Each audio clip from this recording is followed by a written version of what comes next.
"Enjoying the $5,000 a month, Mom?" my son asked, his voice warm, his arms wrapped around me like nothing in the world had ever changed. And for a moment, just a moment, I thought I had misheard him.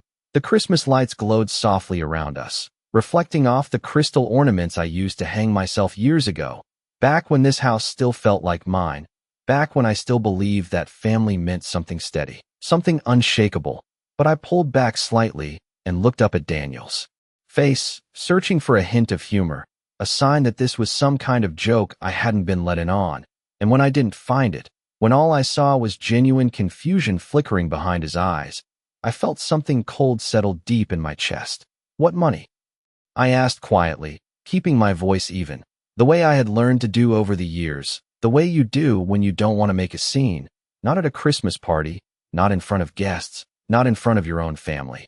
And that's when I noticed her, Victoria, standing just a few feet away, holding a glass of red wine, her smile fixed in place but her fingers tightening ever so slightly around the stem, just enough for me to notice, just enough for me to understand that whatever this was, it wasn't new, it wasn't accidental, it had been sitting there, hidden, waiting for a moment like this to surface. Daniel let out a small laugh, the kind that comes from someone who thinks they're sharing something obvious, something already known, and he squeezed my shoulder gently. "The transfers, Mom, the $5,000 every month for the last 2 years, he said, as if he were reminding me of something simple, something I had somehow forgotten, and I felt my heart slowed down in a strange, deliberate way, like it was trying to keep up with a truth I hadn't yet fully grasped. 2 years, I repeated silently to myself. 2 years of rent I struggled to pay. 2 years of choosing between my heating bill and my medication. 2 winters wearing the same worn coat, because I told myself it wasn't necessary to replace it yet. 2 years of telling anyone who asked that I was doing just fine, that I didn't need help. Because my son was busy, because he had his own life, because I didn't want to be a burden, and now he was standing in front of me, in a tailored suit that probably cost more than my monthly expenses, smiling as if he had been taking care of me all along. I nodded slowly, not because I agreed, but because I needed time, time to think, time to understand, time to place this moment exactly where it belonged. And around us, the party carried on, laughter spilling from the living room, the clink of glasses, the soft hum of holiday music playing in the background, all of it continuing as if nothing had shifted, as if the ground beneath my feet hadn't just tilted. I glanced once more at Victoria, and this time she looked away, just for a second, just long enough to confirm what I hadn't yet said out loud. And in that small, almost invisible movement, something inside me clicked into place. Not anger, not yet, but clarity, sharp and quiet, like a door opening in a house you thought you knew by heart, revealing a room you had never seen before. I smiled then, a small, controlled smile, the kind that doesn't give anything away, and I patted Daniel's hand lightly. "Of course," I said, my voice steady, almost gentle. "It's been very helpful." And he seemed relieved, as if everything had just made sense again, as if the world had returned to its proper order. But as he turned to greet someone else, already distracted, already moving on, I stood there for a moment longer, letting the noise of the party wash over me, letting the warmth of the room settle against the chill that had taken hold inside me. And I realized, with a calmness that surprised even me, that whatever had been happening for the past 2 years, whatever story had been written without my knowledge, had just been handed back to me. And this time, I would be the one reading it carefully, line by line. I did not say another word about it that night, not to Daniel, not to anyone, and certainly not to Victoria, because there are moments in life when speaking too soon costs you the truth, and I had already lived too many years to make that mistake again. Instead, I let the evening play out exactly as it wanted to, with its soft laughter and polite conversations and carefully arranged plates of food that I could barely taste. And I watched, quietly, the way Victoria moved through the room, how she placed her hand lightly on Daniel's arm when he spoke, how she answered questions before he could, how she smiled just a second too quickly whenever the topic shifted anywhere near finances or family support. And it was subtle, so subtle that anyone else might have missed it, but I did not, because when you have spent decades raising a family, you learn to read what people do not say far better than what they do. By the time I left that night, The air outside felt colder than it should have for December, or maybe it was just me. The way the truth begins to settle into your bones before it fully forms in your mind. And as I drove back to my small apartment, the same one-bedroom place I had been renting for the past 3 years, I kept replaying Daniel's words over and over again. $5,000 a month, 2 years, and I began doing the math without even meaning to. $120,000, a number so large it felt unreal, especially when I thought about the choices I had made during that same time. The nights I turned down the thermostat to save on heating, the prescription refills I delayed because they were not urgent, the groceries I carefully counted at the register, putting things back when the total crept too high, all of it happening while somewhere, somehow, money with my name attached to it had been moving every single month. When I reached my apartment, I did what I always did. I hung up my coat. I placed my keys in the same small ceramic dish by the door, and I turned on the single lamp in the living room, the one with the soft yellow light that made the space feel warmer than it actually was. And for a while, I just stood there, looking at everything around me. The worn sofa, the neatly folded blanket, the stack of unopened mail on the corner table, and I realized that nothing about my life matched the version Daniel believed he had been supporting. The next morning, I woke up earlier than usual, not because I had somewhere to be, but because my mind would not allow me to stay still any longer.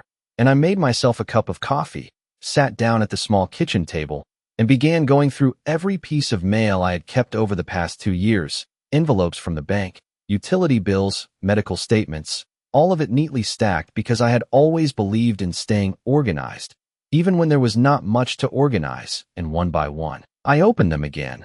This time not just to pay or file them away, but to look for something I might have missed, something out of place, something that did not belong.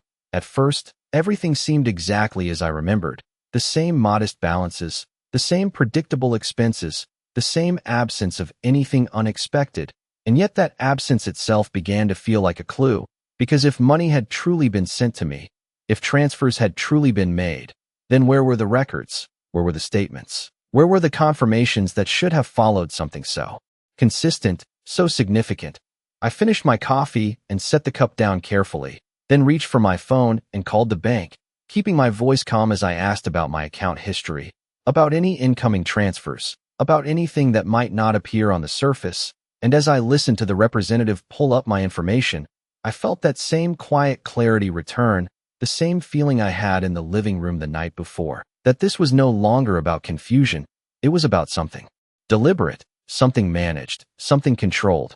When she told me there had been no recurring deposits matching that amount, no unusual activity, nothing beyond what I already knew, I thanked her politely and ended the call, and for a moment, I sat there in silence, not surprised, not shocked, just confirmed, because the truth, when it finally arrives, does not always come as a storm. Sometimes it comes as a steady, undeniable absence. I stood up, walked to the window, and looked out at the quiet street below, people going about their morning, unaware of the shift that had just taken place in my life, and I realized that if the money had not come to me, then it had gone somewhere else, and if it had gone somewhere else, then someone had made that decision, someone who had access, someone who had proximity, someone who had been trusted, and I did not need to say her name out loud to know exactly who that someone was. That morning, I did not rush into anything, because there is a difference between discovering the truth and knowing what to do with it, and I had learned, over a lifetime, that the second part matters far more. Instead, I moved through my day the same way I always did, slowly, deliberately, as if nothing had changed, even though everything had. And as I folded the blanket on my sofa and washed the single cup I had used for coffee, I began to think back, not in a scattered way, but carefully, piece by piece, like someone sorting through a puzzle that had been quietly assembled without her permission. It started with small memories, moments that had not seemed important at the time, like the day Victoria insisted on helping me organize my paperwork, saying it would make things easier for everyone. The way she had smiled as she gathered my bank statements into a neat stack. The way she suggested that Daniel was too busy to deal with details like that, and that it would be better if she handled anything related to finances. And I remembered how relieved I had felt in that moment, how I had told myself it was a blessing to have a daughter-in-law who cared enough to step in, who treated me not as a burden, but as someone worth helping. And now, standing in my small kitchen, I realized how easily trust can be repurposed when it is placed in the wrong hands. There were other moments too, ones that came back with sharper edges now, like the times I mentioned a missing piece of mail and Victoria brushed it off, saying the postal service had been unreliable lately, or the afternoon she offered to set up online access for my account, explaining that it would be more convenient, only for the login information to somehow never quite reach me, always delayed, always just out of reach, and I had accepted those explanations because they sounded reasonable, because they came from someone who spoke with confidence, someone who seemed to know what she was doing. And more than that, because I did not want to question the harmony of my own family. I sat down again at the table and opened a small notebook I kept for expenses, flipping through pages filled with careful handwriting. Every dollar accounted for, every bill noted, and I ran my fingers over the ink as if it could tell me something new, something I had not already seen, and that was when another detail surfaced, one that had seemed too insignificant to question at the time: the occasional delay in my statements, the envelopes that arrived already opened, as if someone had checked them before I did, and I remembered asking about it once, only once, and how quickly Victoria had answered, saying she had accidentally opened it while sorting their mail, apologizing with a light laugh that made me feel almost foolish for bringing it up. I closed the notebook and leaned back in my chair, letting the silence settle around me. Because the pattern was no longer abstract, it was clear, structured, intentional, and the more I looked at it, the more I understood that this had not been a single decision, not a moment of weakness or a simple mistake. It had been a system, built over time, maintained with care, protected by familiarity and trust. I stood up and walked to the small desk in the corner of my living room, the one I rarely used anymore, and opened the drawer where I kept older documents, things I had not needed recently but never thought to throw away. And as I sorted through them, I found older bank statements from before Victoria had taken such an active role, and I placed them side by side with the newer ones, comparing formats, addresses, details, and at first glance, everything appeared consistent. But something about the mailing address caught my attention, a slight variation, so small that it could easily go unnoticed, a missing apartment number, a subtle change that might redirect mail without raising suspicion, and I felt a quiet certainty settle in. The kind that does not need confirmation to exist. I did not feel anger then, not the kind that demands immediate action. What I felt was something steadier, something more controlled, a shift from being confused to being aware, from being passive to being observant. And I realized that if this had been happening for 2 years without my knowledge, then confronting it without preparation would only serve the person who had created it. I returned the documents to the drawer, but not in the same order, not with the same intention, because now they were no longer just records, they were pieces of evidence. And as I closed the drawer, I made a decision, not spoken out loud, not dramatic, but firm, in a way that only comes from clarity, that I would not ask questions until I already knew the answers, and that whatever had been taken from me, whether it was money, trust, or time, would not remain where it had been placed for much longer. The next few days unfolded with a kind of quiet precision I had not felt in years, not rushed, not hesitant, but measured, as if each step I took had already been considered long before I acted on it.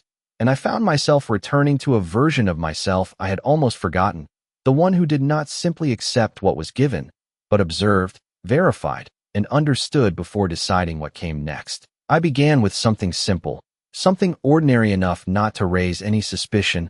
I called Daniel and asked if he could help me review some financial matters, explaining that I wanted to better understand how things were structured for the future, and he agreed immediately, his voice warm, concerned in the way a son's voice should be, and he suggested we meet later that week, offering to come by my apartment, which I declined gently, suggesting instead that we meet at a small cafe halfway between us, a neutral space, a place where conversations could happen without interruption. When I arrived that afternoon, I chose a table near the window, not because of the view, but because it allowed me to see the entrance clearly, and when Daniel walked in, he smiled the same way he always had, open, unguarded, unaware of the shift that had taken place, and for a moment, I allowed myself to remember the boy he used to be, the one who would run to me after school, eager to tell me about his day, the one who trusted me completely, and I wondered, not for the first time, when that trust had been quietly redirected elsewhere. We ordered coffee, and I let the conversation begin naturally, asking about his work, his travel, the projects he was involved in.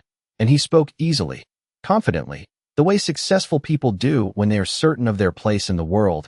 And I listened, not interrupting, not steering the conversation too quickly, because timing matters when you are looking for the truth. Eventually, I brought it up, not as an accusation, not even as a concern, but as a simple question. You mentioned something the other night about sending money every month, I said, keeping my tone light, almost casual, and he nodded immediately, as if there was nothing unusual about it. Yes, of course, I set that up a while ago. I wanted to make sure you were comfortable, he replied, and I watched his face carefully, looking for any sign that he might be unsure, that he might be repeating something he had not personally verified. But there was none, only certainty, only the calm assurance of someone who believed he had done the right thing. I asked him when it started, how it was arranged, who handled the details, and he answered without hesitation, explaining that he had authorized Victoria to manage the logistics, that she had coordinated with the bank, set up the transfers, ensured everything was running smoothly. And as he spoke, I felt that same quiet clarity settle deeper, not because I was hearing something new, but because I was hearing confirmation, spoken plainly, without defense, without awareness of what it truly meant. I nodded again, as if everything made sense, as if his explanation aligned perfectly with my understanding, and I did not correct him, not yet, because there is a difference between proving someone wrong and allowing them to see the truth for themselves. And I had no interest in creating conflict where clarity would be far more effective. After we finished our coffee, I thanked him for his time, for his concern, for everything he believed he had been doing.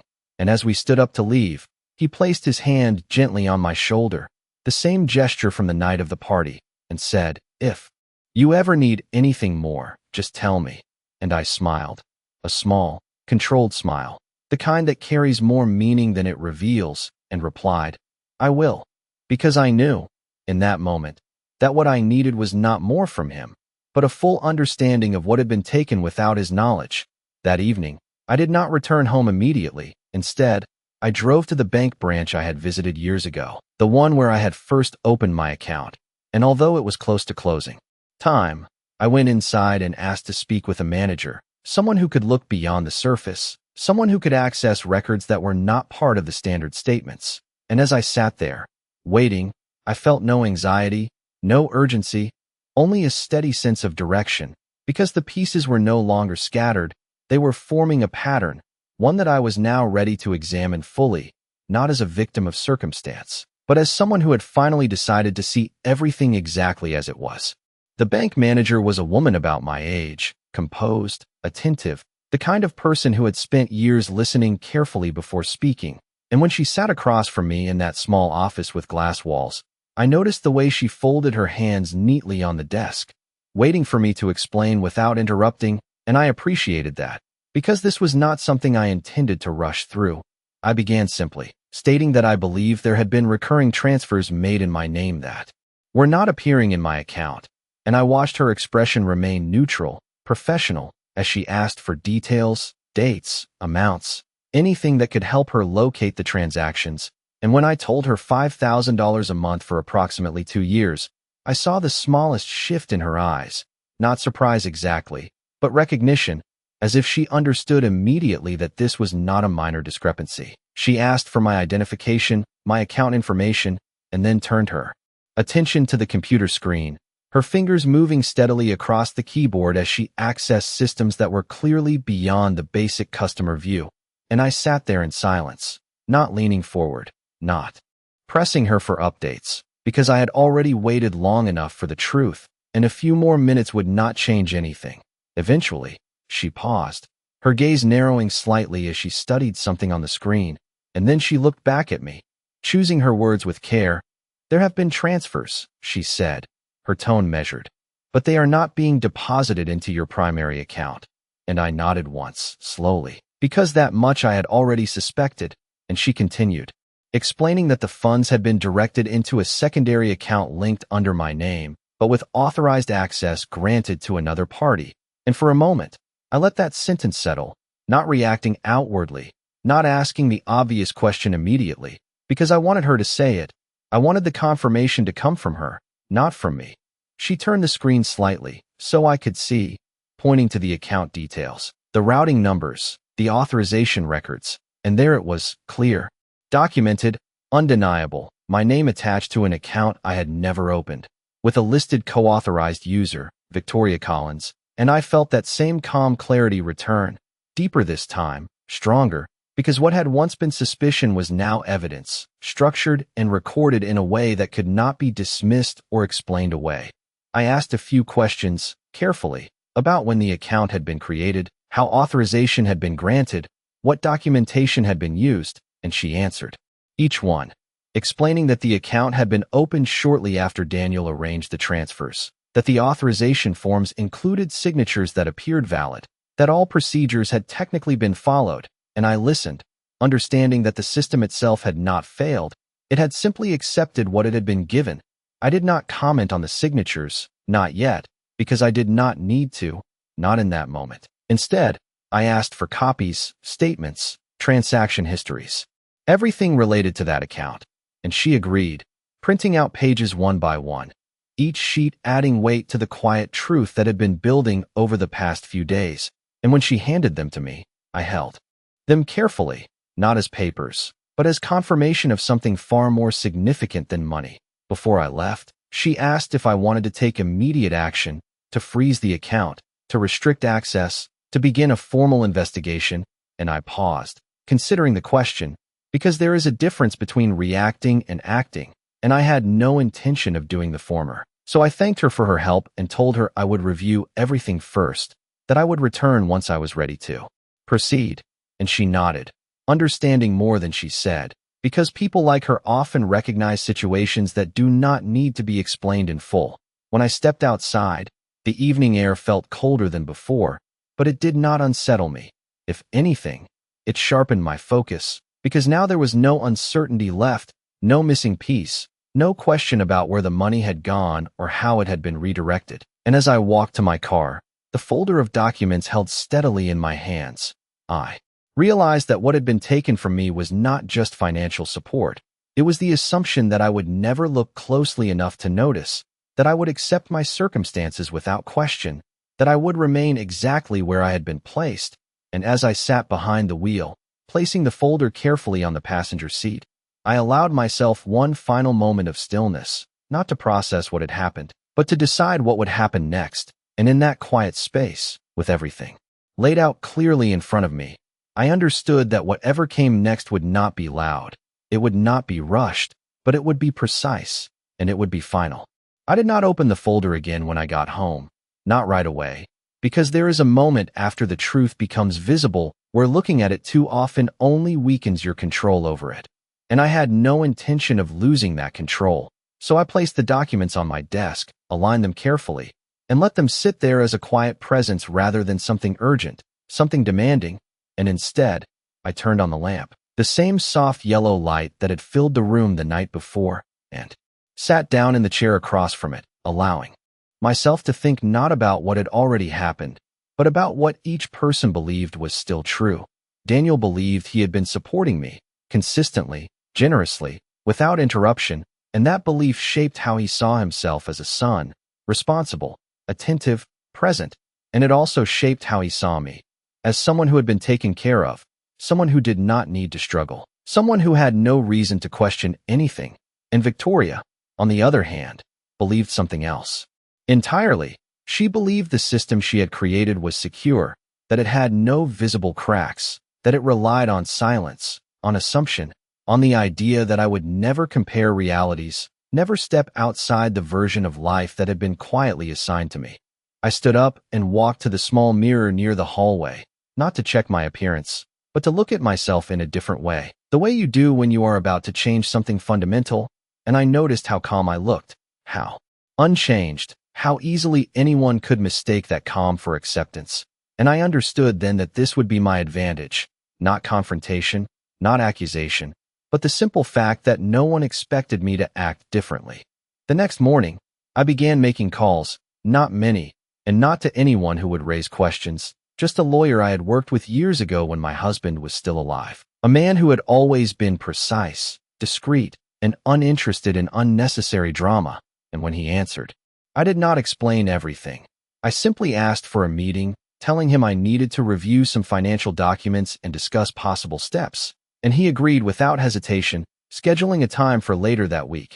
After that, I returned to the bank, not to speak with the manager again, but to request formal copies of the authorization forms, the signatures, the full transaction history with timestamps and originating accounts. And I did so with the same calm tone, the same measured approach. Because by now, every action I took had a purpose, every request a place in a larger structure I was quietly building. As the days passed, I did not contact Daniel, nor did I respond to the short message he sent asking if everything was all right after our meeting. I simply replied that I was reviewing some things and would speak to him soon, and I left it at that, because this was not a conversation to be had in fragments, not something to be hinted at or softened before it was fully understood. When I finally sat down with the lawyer, I placed the folder on his desk and opened it without ceremony, letting the documents speak for themselves. And as he read through them, his expression remained composed, but I could see the shift in his posture, the way he leaned slightly forward, the way his attention sharpened. And when he finished, he looked at me and asked a single question, "What would you like to achieve?" And I considered it carefully, because the answer mattered more than anything else that would follow. And I realized that this was not about recovering money alone. It was about restoring clarity, about ensuring that what had been done could not continue, and more importantly, that it would not be dismissed as a misunderstanding. I explained that I wanted to secure the account, to remove unauthorized access, to document everything formally, and to prepare for a conversation that would not rely on emotion, but on fact. And he nodded, outlining the steps, the order in which they should be taken, the importance of timing, the need to act before any warning could be given. And I listened, understanding that what we were discussing was not confrontation, but structure, a way of placing the truth in a position where it could not be ignored or reshaped. When I left his office, I did not feel heavier. I felt clearer, as if the path ahead had narrowed into something direct and unavoidable. And that evening, as I sat once again in my small apartment, the documents now organized, annotated, prepared, I realized that the next time I saw Daniel and Victoria, it would not be as someone asking questions. It would be as someone who already had the answers, and that difference, quiet as it seemed, would change everything. The invitation came from Daniel 2 days later, simple, familiar, almost routine, a message asking if I could come over for dinner on Sunday. Just the three of us, no guests, no distractions. And I read it twice before responding, not because I was uncertain, but because I understood exactly what it represented, a moment that still existed in his mind as ordinary, as something that would unfold the way it always had, with polite conversation, shared food, and the quiet assumption that everything between us was intact. And I accepted, of course, because there was no reason not to, not when I had already decided how that evening would be used. When Sunday arrived, I dressed the same way I always did when visiting their home. Nothing new, nothing that would draw attention, a simple coat, the same handbag I had carried for years, and before I left, I glanced once at the folder resting on my desk, now organized with tabs, notes, and copies, and I did not take it with me. Not yet, because this first step was not about presenting evidence. It was about observing without interference, about allowing them to move naturally within the structure they believed still held. Their house was warm when I arrived, filled with the familiar scent of something baking, the kind of detail that always made a place feel welcoming. And Victoria greeted me at the door with the same composed smile, her voice light, her manner controlled, as if nothing had shifted since the last time we had seen each other. And I returned the greeting in kind, matching her tone, her pace, her calm, because there is a certain power in not revealing what you know. Daniel joined us shortly after, placing a hand briefly on my shoulder as he led us into the dining room. The table already set, everything arranged with care, and as we sat down, I noticed the same patterns I had seen before, the way Victoria positioned herself slightly between Daniel and me, not obviously, not enough to seem deliberate, but enough to influence the flow of conversation. The way she answered questions directed at him when they involved details, the way she guided topics away from anything that might linger too long on specifics. Dinner moved forward smoothly, almost too smoothly, conversation passing from one subject to another, work, travel, small updates about friends and acquaintances, and I participated just enough to maintain the rhythm, asking questions, offering brief responses, never withdrawing, never pressing, and all the while, I watched, not for something dramatic, but for the small inconsistencies that reveal more than any confession ever could. It came during dessert, something simple, a comment from Daniel about planning for the coming year, investments, stability, making sure everything was in order, and he turned to me with the same easy confidence. I have been thinking about increasing what I send you, just to make sure you are more than comfortable, he said, and I let a small pause settle before responding. Not long enough to seem unusual, just enough to create space, and I asked, "And how exactly have you been sending it?" Keeping my tone neutral, almost curious, as if I were asking for clarification rather than confirmation. Victoria's hand paused for a fraction of a second as she reached for her glass, so slight that it might have gone unnoticed, but it did not escape me, and Daniel answered without hesitation, explaining again that everything had been arranged through Victoria, that she had handled the account setup, the transfers, the details, repeating the same structure I had already confirmed, and I nodded slowly, letting him finish, letting the words settle in the air between us. I did not correct him, not then. Instead, I offered a small smile and said, "That is very thoughtful," because this was not the moment for truth. This was the moment for positioning, for allowing them to remain exactly where they believed they were, unaware that the ground beneath them had already begun to shift. As the evening continued, I noticed Victoria watching me more closely, her attention sharper, her responses slightly more measured, as if she were trying to read something in my behavior that did not align with her expectations. And I gave her nothing, no hesitation, no tension, only the same calm presence I had always shown, because the strongest position is the one that appears unchanged while everything beneath it is being rearranged. When dinner ended and I prepared to leave, Daniel walked me to the door, thanking me for coming, repeating that familiar warmth, and I placed my hand briefly over his, a gesture that felt both genuine and distant at the same time, and I told him I would see him soon, because I knew that the next time would not be like this. It would not be quiet, it would not be subtle, it would be precise, structured, and impossible to ignore. And as I stepped out into the cool evening air, I understood that what had just taken place was not a confrontation, it was a confirmation that both of them were still exactly where they believed themselves to be, and that gave me exactly what I needed to take the next step without interruption.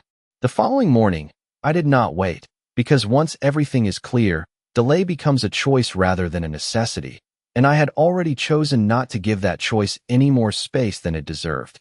I returned to the lawyer's office with the final pieces in place, not to ask what could be done, but to confirm that what needed to be done would be executed without interference, and together we reviewed the documentation once more. Every transaction, every authorization record, every detail that had quietly built the structure Victoria believed was untouchable, and this time, there was no discussion of possibilities, only decisions. The account would be secured immediately, all unauthorized access revoked, a formal notice prepared, not emotional, not accusatory, but precise, stating exactly what had occurred and what would follow, and I listened as he outlined the sequence, the importance of timing, the necessity of ensuring that no funds could be moved once the process began, and when he finished, I gave a single nod, because there was nothing more to consider. By midday, the bank had been contacted through formal channels, the documentation submitted, the request to restrict the account processed with the weight that only legal authority can provide, and I imagined, not with satisfaction but with clarity, the moment Victoria would discover that something had changed, that access she had relied on was no longer there, that the system she had maintained so carefully had been interrupted without warning, and I understood that. This was not the end of anything. It was the beginning of visibility. Later that afternoon, I made one final call, not to Daniel, not yet, but to confirm a time, a place, a setting where the next step would unfold without distraction, and when everything was arranged, I allowed myself to return home, not to rest, but to sit in the same chair, under the same light, with the same quiet that had accompanied me through each stage of this process.